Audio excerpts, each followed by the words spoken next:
মুখ্যমন্ত্রী বিজেপি দালালি করছেন, আরএসএস এর দালালি করছেন, নিজের ভাইপোর জেল যাওয়া আটকাতে এই রাজ্যটাকে পুরো বিজেপি রাতে মোদি রাতে লিস্ট দিয়ে দিয়েছেন। সংখ্যালঘুরা অত্যাচারিত হচ্ছে, সংখ্যালঘুরা খুন হচ্ছে, সংখ্যালঘুদের গুন্ডা বানানো হচ্ছে, হিন্দু মুসলিম সাম্প্রদায়িক রাজনীতির তাজ দেওয়া আগুন জ্বালানো হচ্ছে।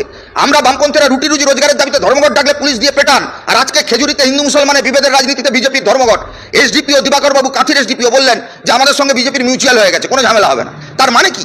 বিজেপিকে অক্সিজেন দাও, তৃণমূল বিজেপির বাইনারি তৈরি করো, হিন্দু মুসলমানের বাইনারি তৈরি করো, লক্ষ্মীর ভান্ডার কন্যাশ্রী বিজ্ঞাপন দাও, আর এই গোটা রাজ্য জুড়ে সমাজ বিরোধীদের দাপাদাপি বাড়তে থাকুক, শুধু ভোটের অঙ্ক করছেন। আমরা বামপন্থীরা ভোটের রাজনীতি করতে চাই না।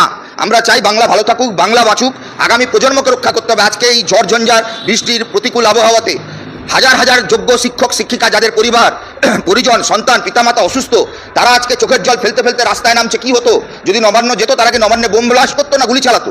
তারা তো নবান্নে গিয়ে দেখা করতো, ডেপুটেশন দিত। কথা শুনছেন না কেন মুখ্যমন্ত্রী? আসলে কি এই সরকারটা শুধুমাত্র চোরগুন্ডা ধর্ষকদের সরকার?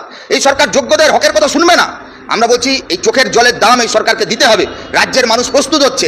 ধর্মীয় মেরুকরণের বিভাজনের রাজনীতি যখনই বন্ধ হবে, যখনই রুটি রুজি রোজগারের প্রশ্নে রাজনীতি হবে, বাম গণতান্ত্রিক ধর্মনিরপেক্ষ শক্তি যখন শক্তিশালী হবে, তখন এই চোর গুন্ডা দাঙ্গাবাজ ধর্ষকরা পালাবার পথ পাবেন।